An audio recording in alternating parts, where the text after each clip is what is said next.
Hello everyone. Before we start, make sure to like and subscribe to the channel and leave a comment with where you're from and what time you're watching. That way YouTube will keep showing you stories just like this one. It begins with an image, a faded, half-burnt photograph pulled from the attic of a long-forgotten farmhouse. The picture shows two faces side by side. The man looks aged beyond his years, his shoulders bent as if carrying a lifetime of guilt.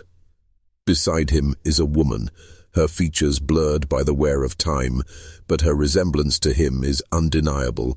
They were father and daughter, and not only that, they were husband and wife. For decades, their names were whispered in the margins of county records, their story buried beneath layers of shame, scandal, and silence. You won't find them in history textbooks. Their tale doesn't appear in family Bibles or in the memories proudly passed down from parent to child.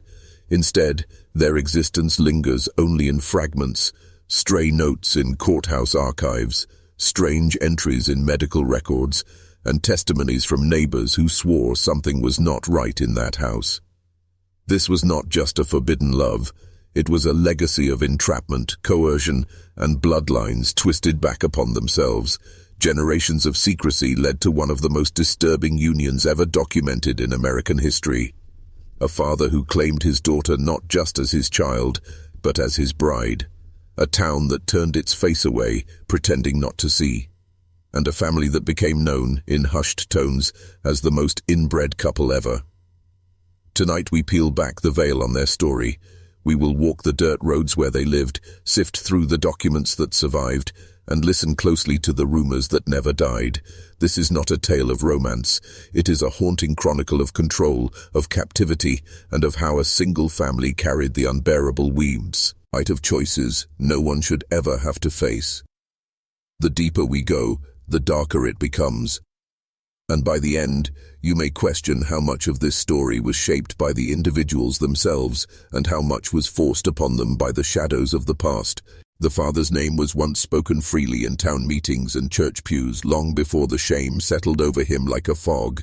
He was known as a hard-working man, a farmer who tilled rocky soil and kept to himself more than most. But neighbors began to notice how rarely his daughter was seen beyond the edge of their land. She was a quiet child, pale and withdrawn, who never joined the others at school or Sunday gatherings. Some say she was never allowed to. Others claimed he insisted on teaching her himself, though what he taught behind those walls, no one dared ask. When she grew older, people whispered that something about her face bore an uncanny resemblance, not just to her father's, but also to the mother she never knew. The woman had died young, taken by illness, or so the father said. But the truth of her death was never certain. By the time his daughter reached her teenage years, no one saw her without him.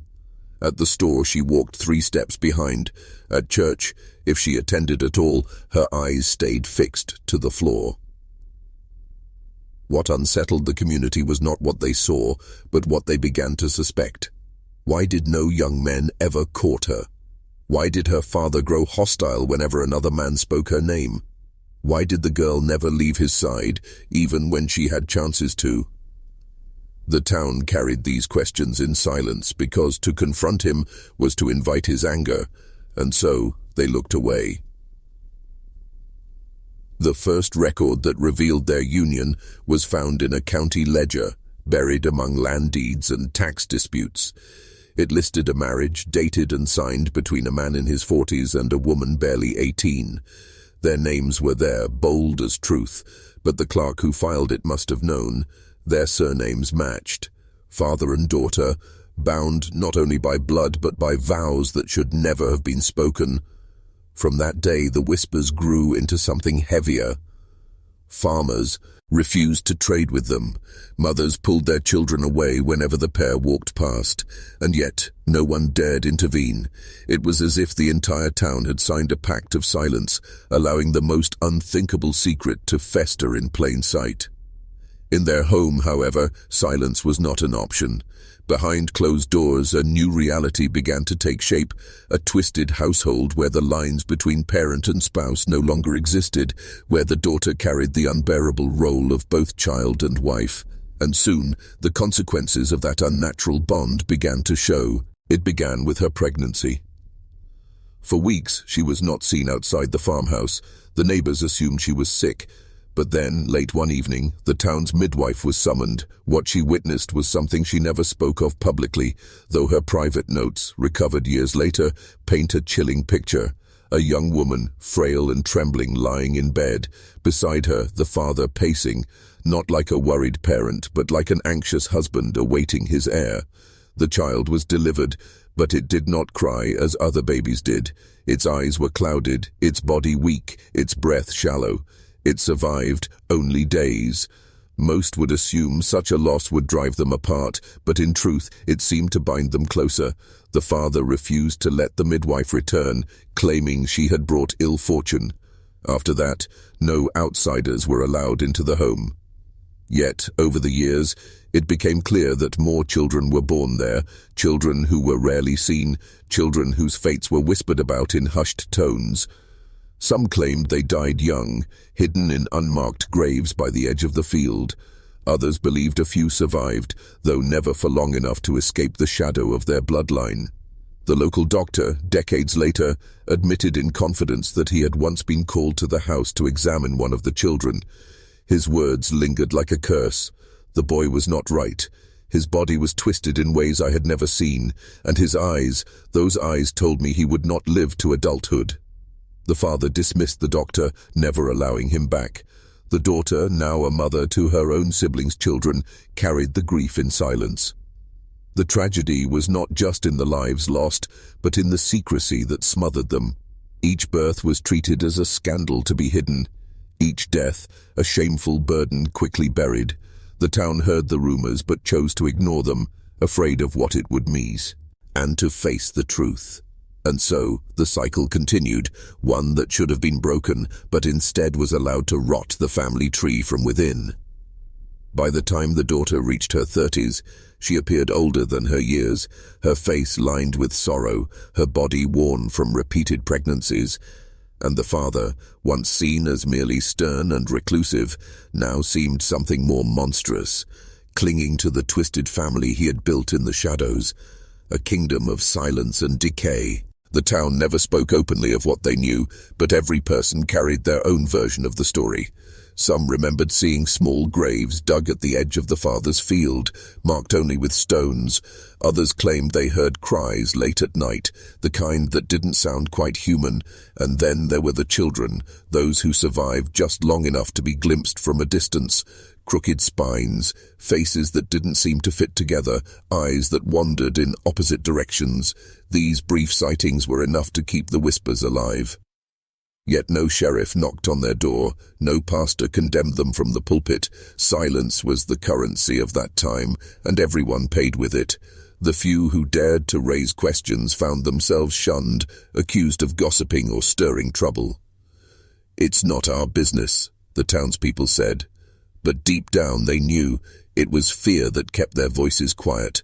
Fear of the father's rage, fear of uncovering truths too vile to carry, fear that the sickness of that family might spread into their own. The daughter's role in this is perhaps the most haunting of all. Was she a victim, trapped in a life she never chose, unable to escape the grip of a man who held absolute control over her? Or did years of isolation bend her will until she accepted the only reality she was allowed to know? Some accounts describe her as timid, almost childlike, her voice barely above a whisper. Others recall moments where she seemed to cling to her father as if no life could exist without him. The truth, like much of their story, is lost in shadow. By the 1930s, the family's house had become something of a landmark, not for its beauty, but for the dread it inspired. Children dared each other to run past it at night. Farmers avoided the road that led to its gate. The sight of the father and daughter walking together, side by side yet so unmistakable, bound by something unspeakable, became a living reminder of what the town refused to face. And then, just as suddenly as they had appeared in the public eye, they vanished from it. Records thin out, stories become fragmented, and the family seems to dissolve into the soil itself. Some say the father died, leaving his daughter widowed and alone. Others claim she left with him, fleeing to another county where their names would not be recognized. But the scars they left behind, on their children, on their land, on the town's memory, would never fully heal. Time has a way of burying sins, but it never truly erases them. Long after the farmhouse was abandoned, scavengers who stepped inside described what they found. A bed frame splintered with age, children's clothes folded neatly in a chest, and on the wall above the hearth, family photographs that seemed wrong, deeply wrong. The father and daughter posed together as if they were husband and wife, their faces stiff with unnatural pride. In another image, a small child sat between them, but the photograph was blurred, as if time itself refused to let the details remain clear. Locals claimed the house was haunted, but not by ghosts in the way most imagine. Instead, it was haunted by memory, by the knowledge of what had happened there, by the weight of generations twisted by silence. Even the land seemed touched by it, fields where nothing grew quite right, soil that turned up bones when tilled too deep. To this day, hunters avoid the area, swearing they hear cries in the woods when the wind turns cold. The deeper you look, the more the questions bleed into something larger. How could a father hold such power over his own blood? How could a daughter, given no choice, survive such captivity of body and mind? And most disturbing of all, how many others were complicit simply by turning away? If you're still watching, you're already braver than most. Tell us in the comments, what would you have done if this was your bloodline? Would you have spoken out, even at the risk of exile? Or would you have kept your silence just like the rest of the town, hoping the horror would stay hidden in someone else's family tree? Because here's the truth. This story is not only about one father and daughter, it's about the silence that protects them, the silence that let generation after generation of broken children be born, live briefly, and die without a name. It's about how easy it is for a community to erase the uncomfortable, to bury what they do not wish to face. And as the years went on, that silence became permanent. Records were lost, details erased, names blacked out in old ledgers. The family's past didn't just disappear, it was deliberately hidden. And yet, even without the documents, their story refuses to die. It lingers like smoke in the corners of history, waiting for those willing to breathe it in. By the mid-century, the family's name was barely spoken. Their descendants, if any survived, scattered into obscurity, carrying fragments of a lineage they dared not claim. Birth certificates went missing, census entries were left blank, marriage records disappeared as if someone with authority had chosen to strike them out. It was not just the town that wanted to forget, it was the county itself, the very keepers of history, complicit in erasing a truth too dark to acknowledge. But stories, no matter how buried, have a way of clawing back to the surface. In the 1970s, an amateur historian researching rural genealogies stumbled across a trail of anomalies. Children born without fathers listed, marriage bonds signed by relatives, gravestones marked only with initials. The deeper he dug, the clearer the picture became, a bloodline folding in on itself, generation after generation. The father and daughter were not an isolated tragedy, but the peak of a cycle that had been building for decades. When this research began to circulate, it unsettled more than just academics. Descendants of nearby families grew defensive, insisting the story was exaggerated, or worse, fabricated. Yet those who lived closest to the land admitted privately that they believed it all. They remembered the fear in their parents' voices, the warnings never to go near that house, the way their grandparents refused to speak of those people. Silence was not ignorance, it was protection, passed down like an heirloom. What makes the story even more haunting is how ordinary it seemed at first glance. A farm, a family, a father raising a daughter after tragedy. Nothing about it warned outsiders of what lay beneath. That is the most disturbing truth of all. Evil often hides in plain sight, disguised as the everyday, cloaked in familiarity. Behind the curtains of that farmhouse, the daughter's life was pulped away piece by piece until she was no longer daughter, no longer child, no longer free. She became the vessel of her father's obsession, and history itself became complicit in keeping her voiceless. It leaves us with an unsettling thought. How many stories like this have been lost entirely? How many dark unions, hidden in remote towns, never made it to paper? If this one survived only in fragments, how many others dissolved completely, their tragedies swallowed by silence? Today, the farmhouse no longer stands. Storms and neglect took it piece by piece, until only the foundation stones remain, buried under weeds and silence. Travelers who pass by would never guess what once happened there. To them it is just another empty field, another forgotten ruin. But for those who know, for those who have heard the whispers and seen the fragments of records that survived, it is a graveyard of memory. What lingers is not the house itself, but the story. The choices that warped an entire bloodline, the silence of a town that refused to intervene, and the unmarked graves of children who never had the chance to live beyond the shadows of their own origin. Their names are gone, but their absence is louder than any words. The father and daughter who married have become a legend, a dark, cautionary tale spoken in low voices, half as warning and half as confession. Their story forces us to look at the uncomfortable truth about human nature, that evil does not always arrive with violence, but sometimes with silence. That communities can condemn with one hand while protecting with the other, and that sometimes the past is erased not to protect the innocent, but to protect the guilty. When you hear the phrase, the most inbred couple ever, you may think of cruelty, deformity, or horror, but what you should remember is this. Behind that title was a woman who never had a choice, a daughter turned wife, a life consumed by someone else's obsession.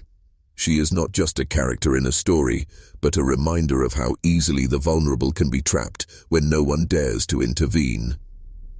So the next time you pass a house that feels wrong or hear a story that doesn't add up, remember theirs. Remember that the truth has a way of hiding in plain sight, just waiting for someone brave enough to uncover it. This was the story of the father and daughter who married, the most inbred couple ever. Thank you for watching. If this story left you haunted, make sure to subscribe for more buried histories and leave a comment telling us what you think really happened to the family after the farmhouse disappeared. Until next time, remember, the past is never truly gone. It waits just beneath the surface for someone willing to dig it up.